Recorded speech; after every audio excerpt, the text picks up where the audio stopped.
Naibu Rais President Gachagua amejibu tishio la kiongozi wa Azimio Raila Odinga la kumpeleka katika mahakama ya kimataifa ya uhalifu ICC. Gachagua ambaye alizungumza Jumatano Aprili tarehe 19 katika kongamano la mashauriano la naibu gavana mjini Mombasa, alipuuzilia mbali vitisho vya Odinga akisema atamtetea bosi wake Rais William Ruto.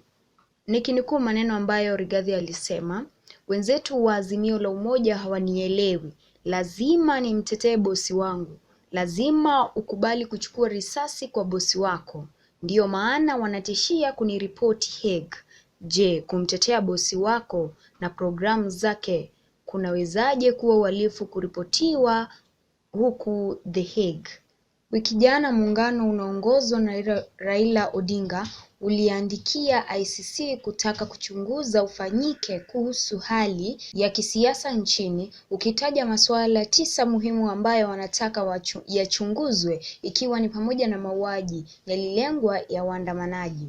Gachagua pia alitoa changamoto kwa magavana kuiga mfano wa Rais Ruto na kueleza wazi wajibu wa manaibu wao. Naibu Rais alisema gavana mwenye bidii atakuwa tu mchezaji mzuri wa timu ambaye atahakikisha matokeo mazuri.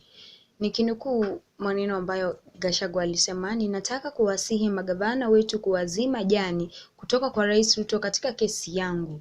Alitoa agizo na kueleza wajibu wangu." No, I'm just doing my job. I have to defend my boss. Wakipanga maandamano niko hapo. Wakileta kelele niko hapo na wajibu. Because if you don't do that, if your boss is in trouble, you are equally in trouble. The two of you are like Siamese twins.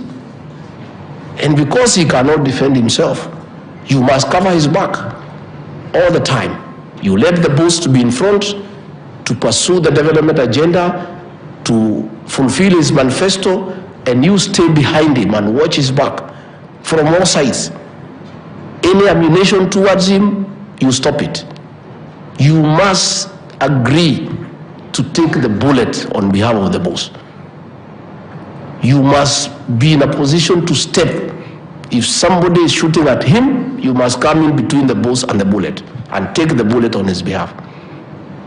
I don't know how many of you are willing to take the bullet for your boss. Mine, I do. That is why even these Azimio characters are threatening to report me at The Hague. I don't know how defending your boss can be a crime against humanity. I think these Azimio characters have lost their head. Yeah? I think they have been in the streets for many years. They don't even think well. How can defending your boss and his programs become a crime against humanity to be reported at The Hague? I think if they send a letter there, it will be returned to the sender, because they don't seem to understand how the ICC works. But of course, it also says a lot of the frustration that they have. That now any problem they have with anybody, the solution is the ICC. So please, defend your bosses. Even if you are not agreeing very well, publicly defend them, then you can fight internally. Mkiwa na shida na mkubwa, msilete huko nje. Tafuta muongee in between 5 walls, 4 walls and the roof. Don't take those things out there. They are not good for the country. They are not good for the country. Elsewhere, Kenya has made strides in the fight against malaria.